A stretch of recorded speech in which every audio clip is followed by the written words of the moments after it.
As part of our ongoing coverage of Hispanic Heritage Month, we're shining a spotlight on the representation of the Hispanic community at Fortune 500 companies. Joining me now is Javier Palomarez, President and CEO of the US Hispanic Business Council.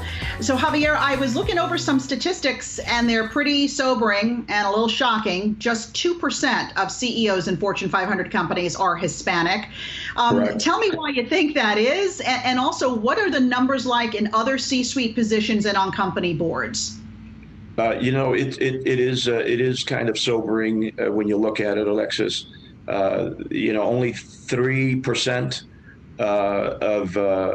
of individuals in the C-suite are of Hispanic descent, and yet Hispanics make up almost 20% of the workforce in corporate America.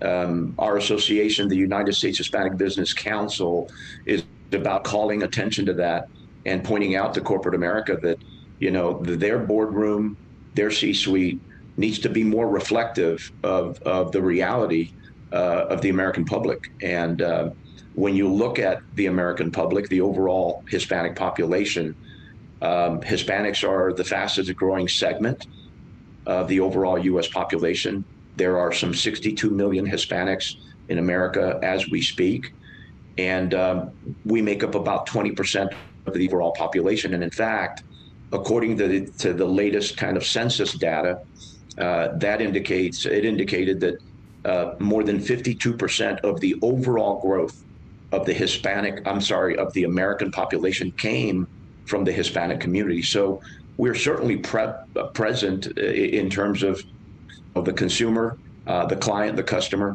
but we're not present when it comes to the C-suite, and certainly not when it comes to the boardroom. And I want to talk more about that, because when you look at the numbers, Javier, Hispanic workers are a big part of the economic engine that keeps America humming. I saw that Hispanics have the highest employment rate, I didn't realize this, among American men aged 16 to 60. So there's a work ethic there. Tell us why that's not translating, or why you think that's not translating to the upper echelon of business and to the C-suite. I think there's a blind spot there. I think that when corporate America thinks about diversity, they think in black and white. When they think about inclusion, they think in black and white. And that's a good thing. I think African Americans have done an admirable job of letting their presence be known and demanding, appropriately so, that corporate America change and be more reflective of their community.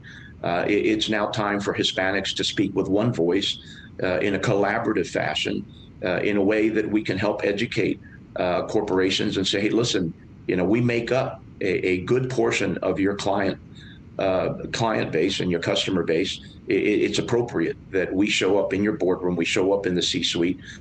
There is definitely a blind spot, but that's part of the challenge, and one that we are happy to take on and collaborate with corporate leaders and talk about the potential that exists within my community.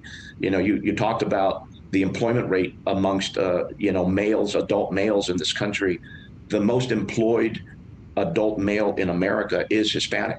The employment rate for Hispanic adult males is 80%. For white males, it's 70%. And for African American males, it's 65%. So clearly, we're contributing. We will make up about 80% of the new entrants into the workforce over the next decade. And so it's appropriate that we work with corporate America to ensure that the doors of the C-suite are being opened to us, and that the boardroom is being made available for all the Hispanic talent that's out there, ready and willing to participate, collaborate, and help grow the economy. So you're with the US Hispanic Business Council. Tell me some ways that you are trying to sort of strengthen the bond between your members and those in the business community, and to gain them the access they need, because that's really part of the equation, is it not, Javier? Is a lot of these folks don't even have the access to begin to climb the ladder. You hit the nail right on the head. The reality of it is that all aspects of American life rely on Hispanic participation, whether that's entertainment or politics or commerce. Our workforce, our purchasing power, our viewership, our votes are necessary and coveted.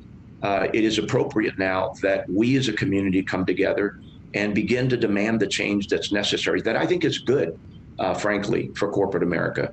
And that means that our association, may have to engage in issues that may be controversial at times, that may be political in nature, that may raise the proverbial eyebrow from time to time. But our argument is one that's based on facts and data.